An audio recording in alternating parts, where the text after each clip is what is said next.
La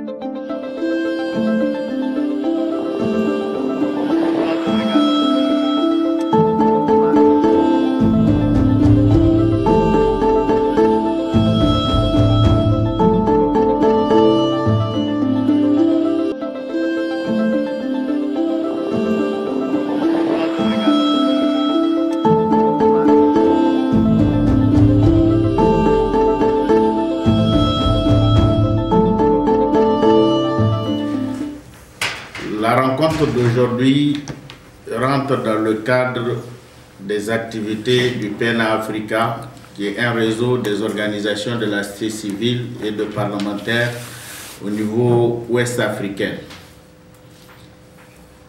qui, dans le cadre de la mise en œuvre de ces activités, a décidé non seulement de collaborer avec les parlementaires de l'espace CEDEAO pour plus d'ouverture parlementaire.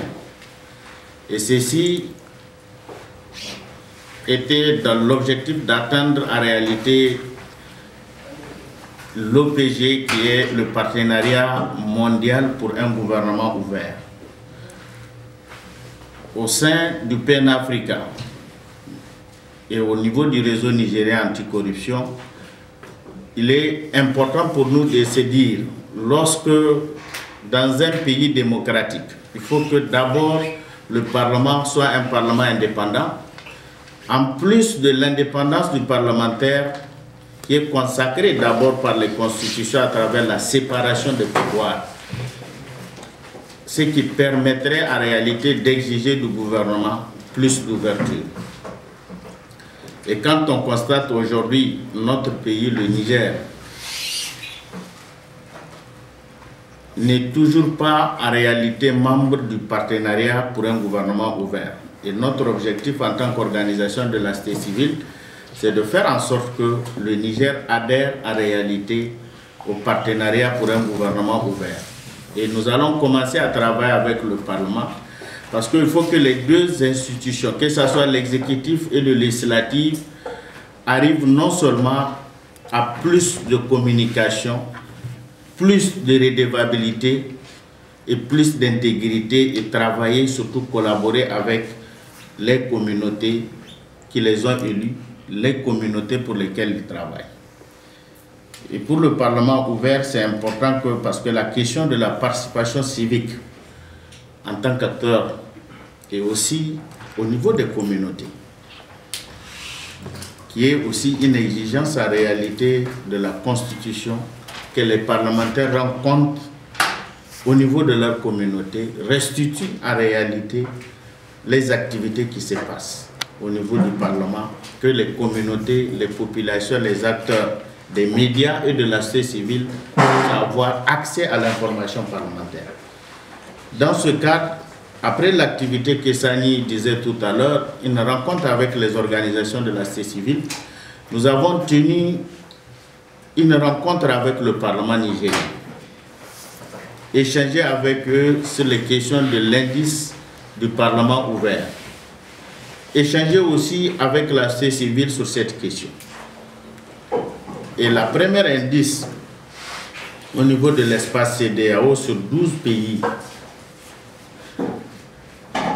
le Niger est classé 10e. Il faut comprendre sur les questions d'indice parlementaire, ce n'est pas nous qui fournissons les données, mais c'est un questionnaire qui est transmis au Parlement pour répondre en fonction de la réalité, en fonction de ce qu'ils font, ce qui permettrait en réalité d'avoir le classement. Et le classement se fait d'abord, premier indice sur les questions de participation civique. Comment les communautés ou les acteurs de la société civile et des médias ont accès au Parlement. La deuxième des choses, la question de la redevabilité. Est-ce que les parlementaires rendent compte aux communautés et aux acteurs de la société civile?